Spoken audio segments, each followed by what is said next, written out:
Alright, we'll start the video by saying, Call Allah Yahweh, Bahashem Yahushua, Bahashem Wakakadash, double honors to the apostles and elders of Great Millstone of Will.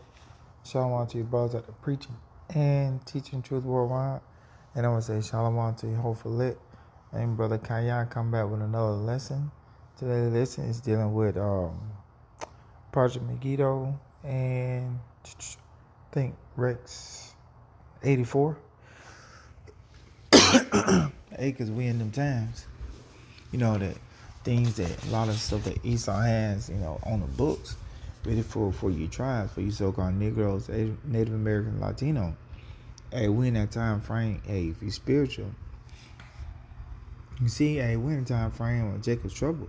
Looking at the landscape of what's happening around the world. Hey, Esau has things on books to push these prophecies forward. And I'm just gonna hit a couple things that we know of that he has on the books.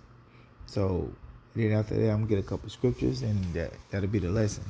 So right here, this is Jake right here. I'm not gonna play all of it, but I think it's 6 different parts. If you go to YouTube, it's called the King Alfred Plan. I'm just gonna play a little bit of starting right here, the intro, and a little bit of the second part. And then I'm getting some information dealing with the Rex 84.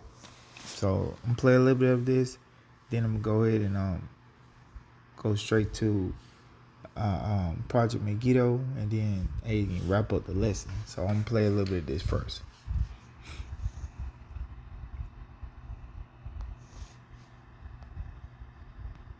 Oh, snap.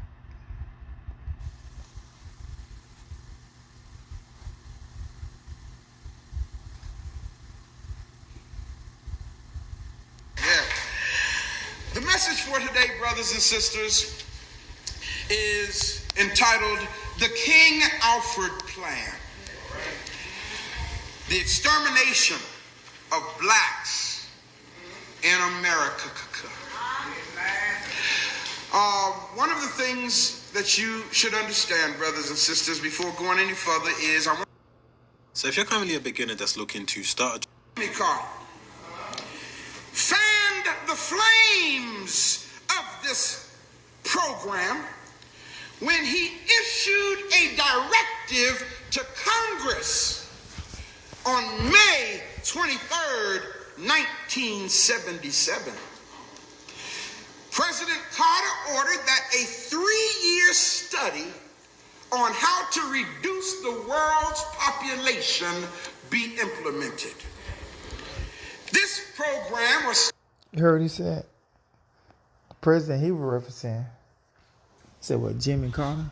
Jimmy Carter was president, I want to say, going into the 70s, going into the 80s. Because that's when inflation was like through the roof with him. Hold on 1 second. Let me look. Jimmy.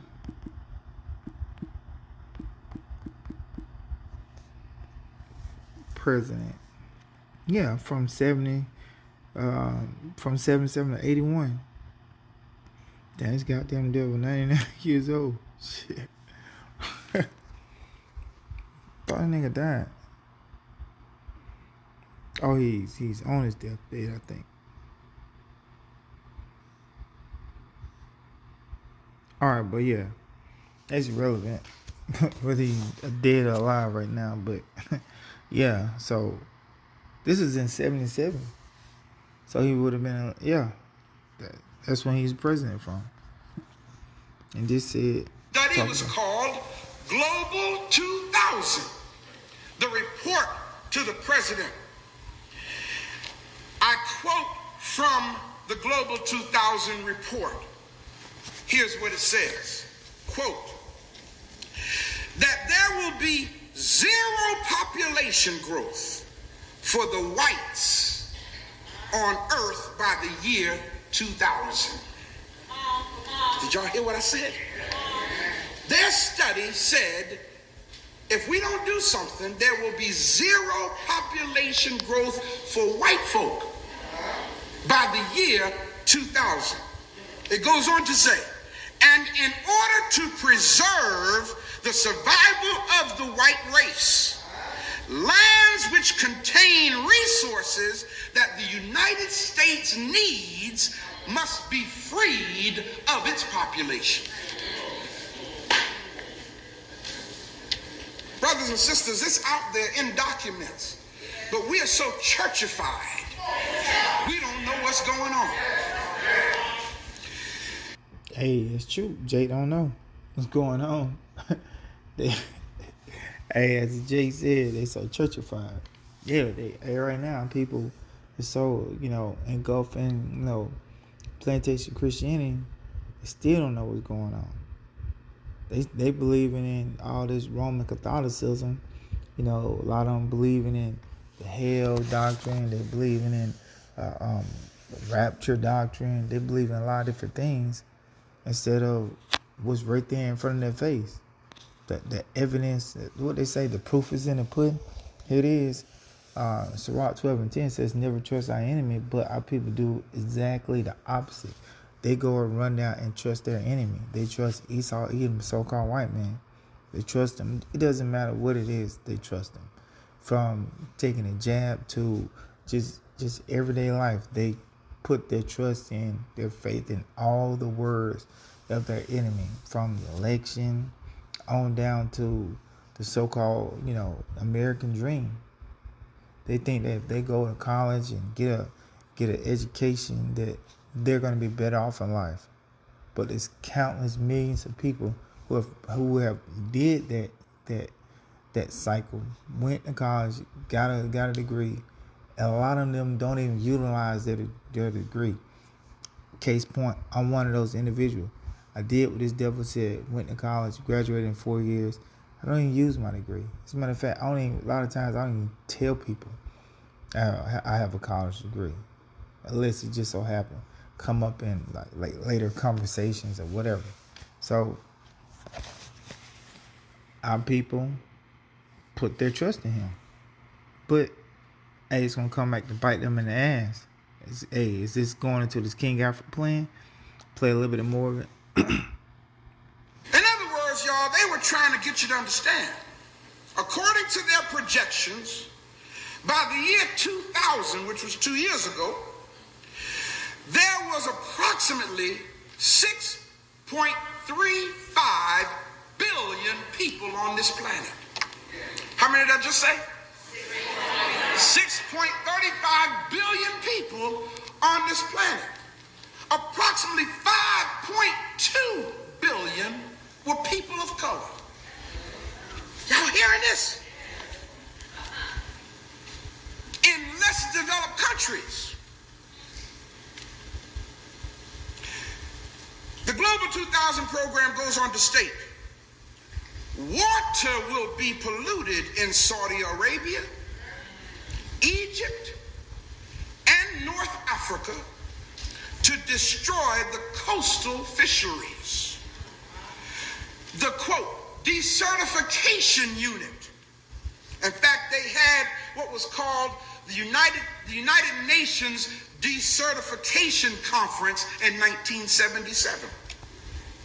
The desertification unit will destroy woodlands in the Sahel region in Africa below the Sahara Desert to increase, check this out now, to increase the destruction of topsoil. Are y'all hearing this? See, y'all, the land is so rich in Africa. You don't have to plant seeds. All you got to do is drop them. And they'll fertilize and take root and grow. So see how this devil is, man? How you going to have a decertification team? Hey, well, that's this devil for you, man. And let me see. Let me jump into this third part a little bit.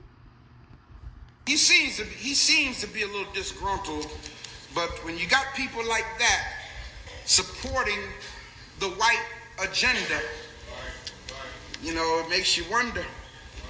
They might be able to put somebody who looks black in the Oval Office. It says, at the discretion of the president, King Alfred is to be put into action when? In other words, when the president of the United States, not Congress, not the House, not the Senate, not the House of Representatives, not the Senate, when the president declares this emergency, it's to be implemented immediately. Participating federal agencies, what are they? National Security Council. What else? Central Intelligence Agency, Federal Bureau of Investigation, Department of Justice, Department of Defense, Department of Interior. Participating state agencies, what are they? National Guard units, state police. Participating local agencies are what? City police and county police, that's right. Now, one of the things you need to understand, brothers, let me make this notation before we read further. In addition to the law enforcement agencies that we just mentioned, in 1982, there was a guy named Oliver North. Y'all have heard of him, right? Oliver North and Ronald Reagan got together, and the two of them amended the King Alfred plan. And their amendment became known as Rex 84 because it was signed by Ronald Reagan in 1984. Now, the original plan was signed by Lyndon Baines Johnson, but Ronald Reagan amended it to include the Hispanic population. Originally, it was, what we're going to read, it was just written for blacks. But in 1984, Oliver North and Ronald Reagan amended it to include the Hispanic and Latino population. What's really deep, brothers and sisters, is this. The neo-Nazi groups, this is all a part of the amendment in 1984. The neo-Nazi groups in Texas, Louisiana, and Mississippi, along with state militia groups, like the Missouri militia, the Michigan militia, the Minnesota militia, all of these white paramilitary groups that have their training grounds out in the woods and stuff that y'all, I'm sure y'all know about that, right? I hope you know about that. Well, the amendment in 1984 was written to include them automatically being deputized when the president declares the emergency. And all of these other groups will be deputized by the federal government to round up blacks and Hispanics for encampment. Damn, you heard it. Hey, matter of fact, let me get this real quick. So a lot of those groups, local militia groups, they're going to be deputized. One stroke of the pen from the president when an emergency is cleared. So right here, get this Psalms 94, I think it's verse. Psalms 94 verse 16. Who will rise up for me? So like Psalms 94 verse 20.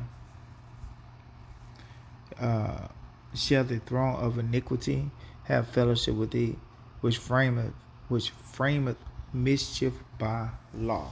That's Esau Edom. So he's framed this mischief that he's planning to do by law. It's already he's already has a lot of these laws on the books. It's already on the books. He framed mischief by law.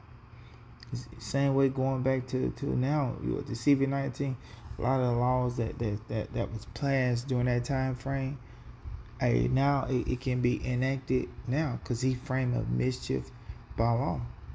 So now he got a lot of stuff on the books.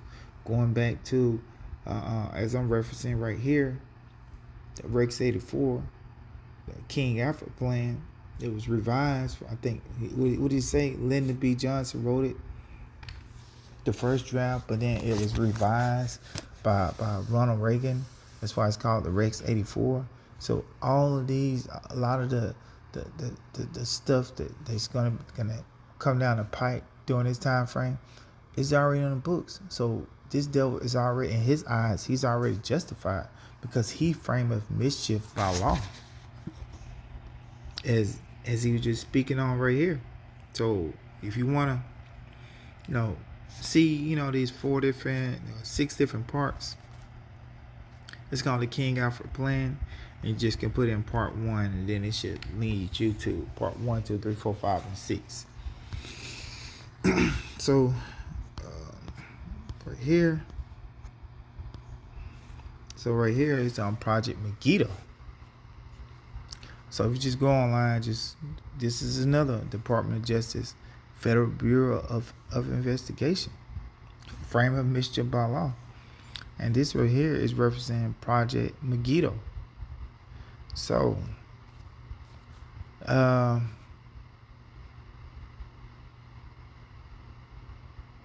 just give you kind of like a little, this has a little excerpt, little background, speaking about what Megiddo is.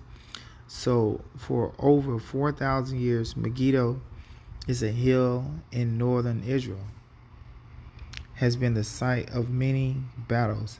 Ancient cities were established there to serve as a fortress on the plain of Jezreel to guard a mountain pass. As Megiddo was built and rebuilt one city upon the other, a mound or hill was formed. The Hebrew word Armageddon means hill of Megiddo. In English, the word has come to represent battle itself. The last book in the New Testament of the Bible designate Armageddon as the assembly point in an apocalyptic setting of God's final and conclusive battle against evil. The name Megiddo is an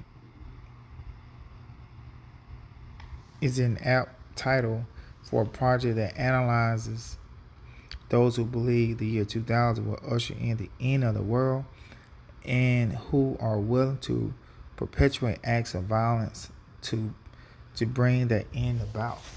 So this is this devil's document right here, Project Megiddo. So you go down right here to the second paragraph. The following report, entitled Project Megiddo, is intended to analyze the potential for extremist criminal activity in the United States by individuals or domestic extremist groups who profess an apocalyptic view of the millennium or attach special significance to the year 2000. The purpose behind this assessment is to provide law enforcement agencies with a clear picture of potential extremists motivated by the next millennium. The report does not contain information on domestic terrorist groups whose actions are not influenced by the year 2000. So right here, as you can see, this project is intended to analyze the potential for extremist criminal activity in the United States of individual groups who profess an apocalyptic view. So that should be every Israelite camp. I mean, when you go into prophecy, unless your camp is dealing with the prophecies of Yahweh Shem Shah.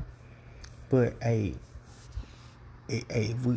when we speak on the destruction of America, Babylon the Great, that's apocalyptic view.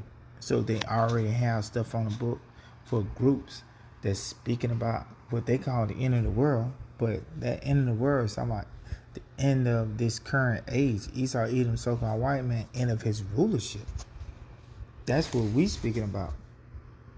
When we speak about the destruction of America, Babylon the Great, and the destruction of various parts of the world, that's an apocalyptic view. So we go into the scriptures backing it up. Just like how brothers bringing out lessons about what's going on in Israel right now, or how they're not the people of the Lord pursuing the scriptures. Because when the true Israelites go home, it shouldn't be any war going on. But we see the complete opposite what's going on. So all those videos are an apocalyptic view. Same way with most brothers. Hey, if they bring that into prophecy, that's an apocalyptic viewpoint. It's not our viewpoint. This is the view. This is the vantage point. This is the viewpoint of Yahweh Shem Abishai. It's not my viewpoint. This is the Lord's viewpoint. His viewpoint is to have America be destroyed during the Third World War,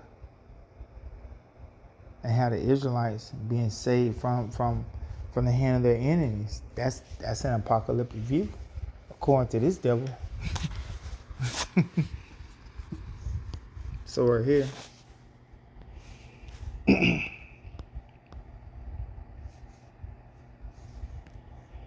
This is what we're doing. Habakkuk 2 verse 1. I will stand upon my watch and set me upon a tower and will watch to see what he will say unto me, and what I shall answer when I am reproved.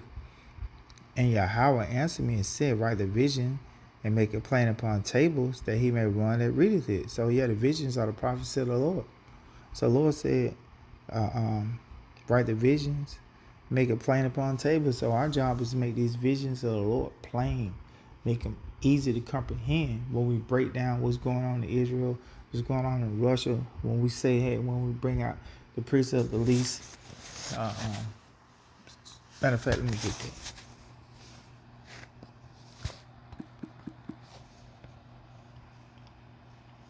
So when we bring out precepts like this, Jeremiah 49:20, therefore hear the counsel of Yahweh that he hath taken against Edom. So our people don't know who Edom is. We had to let them know who Edom is. They said, oh, they had taken against Edom. So, oh, okay, it's cool. We don't know who. That name doesn't ring a bell. But we let our people know that Edom is synonymous with Esau. So we had to let our people know who the Edomites are. They would be classified as so-called white people today. They are the nation of Edom. Esau is Edom. So we had to make that plain. We had to break it down, because the Lord, everybody has a biblical nationality. So we had to make that plain upon tables for our people, and His purpose that He have purpose against the inhabitants of Teman. Surely the least of the flock. So who are the least of the flock? Let's talk about the Amalekites. Talking about the people that's in the land of Israel right now. So it says, surely the least of the flock shall draw them out. Draw who out? So we had to break all this down. Because you just read this, surely the least of the flock shall draw them out. Surely he shall make their habitation desolate with them. So that doesn't make any sense if you don't have teachers to break this down to you. So when you go back and read it again, pursuing the Habakkuk 2, I think verse 2, making it plain upon the table, surely the least of the flock, talking about the people in the land of Israel, shall draw them out. Let's talk about the Americans. Surely he shall make their habitation desolate with them. So it says, surely he shall make their habitation desolate with them. So they're gonna be destroyed along with them. So according to prophecies, not according to my words, I'm reading straight from the Lord's words. He says, surely the least of the flock. So the least of the Edomites. It's talking about the Amalekites, the people that's in the dwelling land of Israel that say that they're Israelite. They're going to draw the Americans until World War III. We can see it happening right now, real time. Whether it dies down or not, it doesn't matter.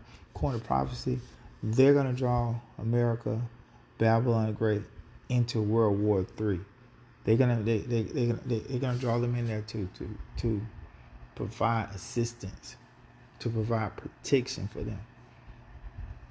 But they don't understand the Lord is drawing them in there to be destroyed, because prophecy has to be fulfilled. Same way Esau, Edom, he has his stuff on the books to push forward Jacob's trouble. He has these different laws and regulations on the books for when the next pandemic happens. He has Rex 84. He has Project Megiddo. He has all these different documents on standby. But guess what? The Lord has this right here on standby. Jeremiah 49 verse 20. Well, you're going to be drawn into World War III. So, hey, Lord willing, this lesson was edifying. Till next time, Shalom and a ball.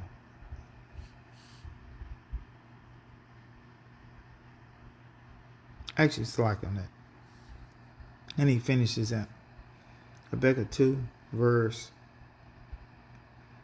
2. I'm slacking that. And Yahweh answered me and said, Write the vision, which is going to the prophecy. Make a plan upon tables, that he may run and readeth it. For the vision or the prophecies is yet for an appointed time. We at the time for the appointed time on the prophecy of the Lord. We at the time of the least of the flock shall draw them out. But at the end it shall speak. And not lie though it tarry, wait for it, because it will surely come. It will not tarry. We at the time frame for the prophecies are not tarrying. They're not. Hey, so Lord willing, this lesson was edifying. Till next time, shalom and a Bible ball.